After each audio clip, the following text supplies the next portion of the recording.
Hey kids, we're revisiting old stories from this latest book, Disney's Friendship Stories. Has over 200 stickers inside, a treasury of tales. That's on the side there.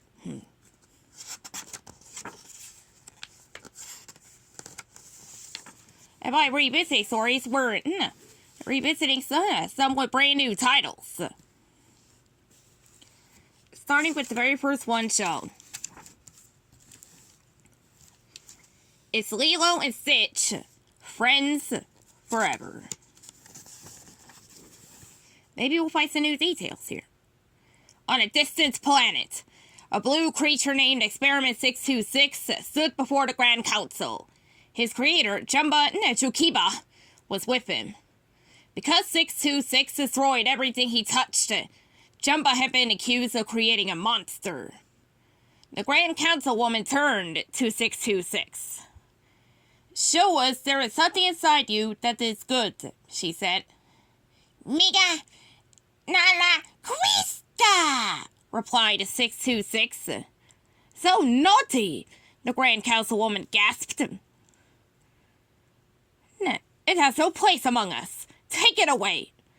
Experiment 626 was put on a spaceship that would drop him off on a distant planet.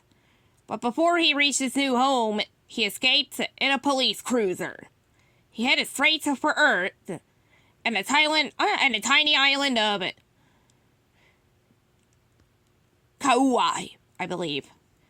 The Grand Councilwoman sent to Jumba and an Earth expert named Pleakley to retrieve 626.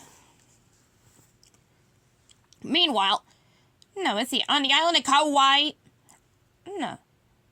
forgive me if I butchered that, a little girl named Lilo ran as quickly as she could. She was late for her hula class. When she arrived, Lilo scurried into line, leaving a trail of salt water behind her. The other dancers slipped on the wet floor and toppled over. "Stop it!" yelled her teacher. "Lilo, why are you all wet?" She explained how she had dived into the water to feed a peanut butter sandwich. "You're crazy," said Myrtle, one of the dancers. Lilo pounced on her. "Lilo!" yelled her teacher, pulling her away. "I'm sorry," said Lilo. "I'll be good."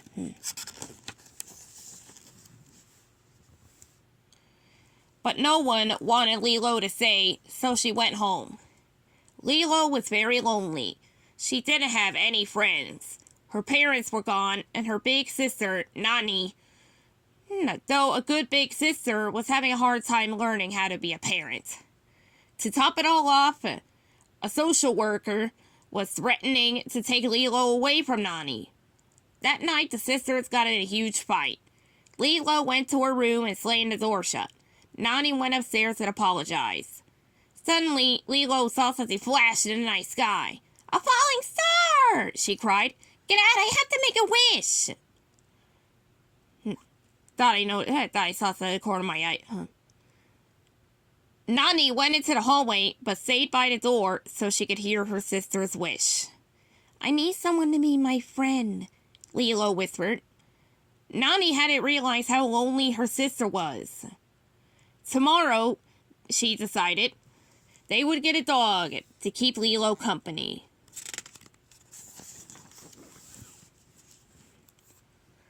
The flash Lilo had seen was Experiment 626's ship crashing on the island. A trucker found him and took him to an animal shelter. All the other animals were scared of 626, but he didn't care. He squished two of his forearms in toward his torso so he would look more like a dog. That way he'd be adopted and have a place to hide from the aliens who were chasing him. Lilo and Nani soon arrived at the shelter. "Hi," Lilo said when she saw 626.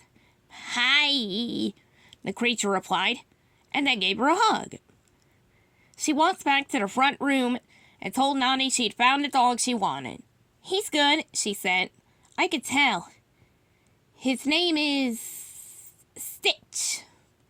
They took Stitch home even though Nani thought he looked strange. Nani was glad Lilo finally had a friend. When she left for work, Lilo and Stitch went for a ride. They rode all around the island, even stopping for ice cream along the way. Stitch was wild, but he and Lilo had fun.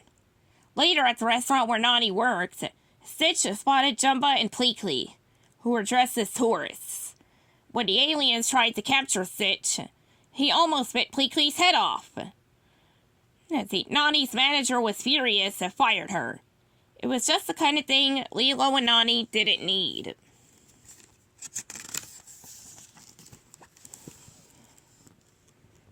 At home, Stitch also began to tear things apart. "We have to take him back," Nani said. "We adopted him," Lilo cried. "What about Ohana?" "Dad said Ohana means family. Family means nobody gets left behind," Nani finished. "I know." She remembered how welcoming her parents had been and how important family was to them. She changed her mind. She would give Stitch another chance, for Lilo's sake. That night, while Lilo was sleeping, Stitch found a book called The Ugly Duckling. He looked through it and noticed that the duckling was by himself a lot, just like him. He woke up Lilo and showed her the book. She explained that the duckling was sad because he didn't fit in.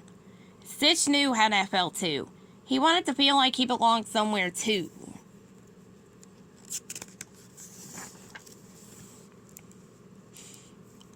Lilo decided to show Stitch how to be good, so that he would fit in.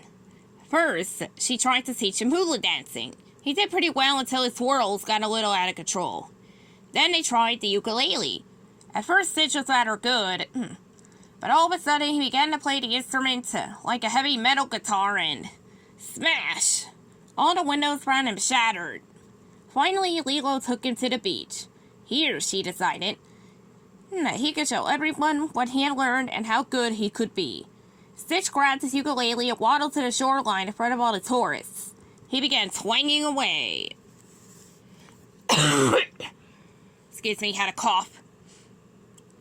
The tourists loved the music and swarmed around him, taking pictures. But the flashes were too bright for Stitch. He grabbed the camera and smashed it to bits. A man soaked him with a squirt gun. The blast of water made Stitch angrier. He grabbed the tourists and hurled them through the air. Everyone ran away as fast as they could. They were frightened. Lilo was upset. Stitch hadn't learned to be good. Plus, the social worker saw what had happened and was worried about Lilo's safety.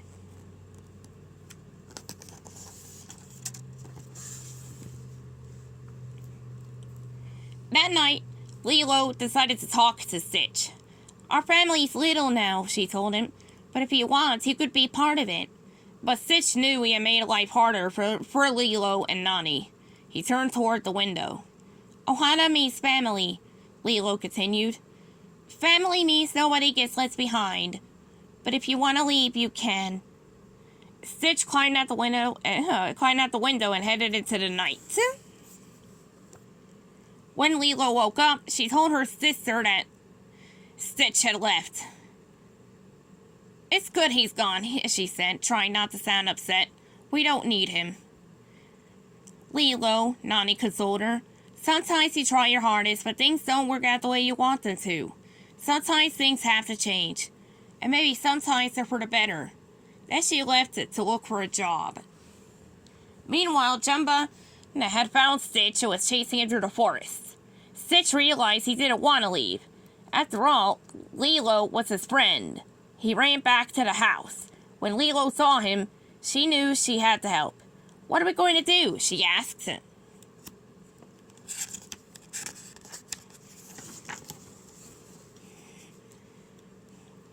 Together they found Jumbo, but it was a losing battle. In the process, the aliens destroyed Lilo and Nani's house. Lilo ran into the forest. A devastated Stitch followed her. "You ruined everything," she told him. Just then, Captain Gentoo, another alien sent to capture 626, trapped them and put them in a containment pod on his ship. Stitch escaped, but the ship took off, with Lilo inside. Stitch knew he had to save Lilo. She was the only friend he had in the entire galaxy. He found Nani, and then he convinced Jumba and Pleakley to help them rescue Lilo.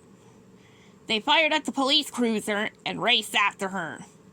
When they got close again to the ship, Stitch jumped out at the cruiser. He landed on the windshield and crawled toward Lilo, but Gonto managed to shake him off. Lilo saw her friend. "Don't leave me, okay?" she cried. "Okay," he replied.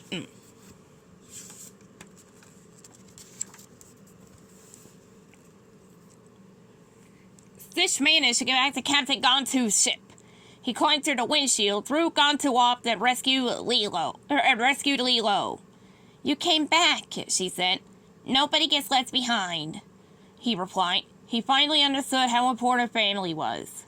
With Lilo in his arms, Stitch leaped onto the cruiser as Nani, Jumba, and Pleakley flew by. They went to the beach where the Grand Councilwoman was waiting to take Stitch home. "This is my family," Stitch said, pointing to Lilo and Nani. He was allowed to stay on Earth, and the social worker decided not to take Lilo away from her sister. Lilo and Stitch hugged each other happily. They knew they would be friends forever. The end.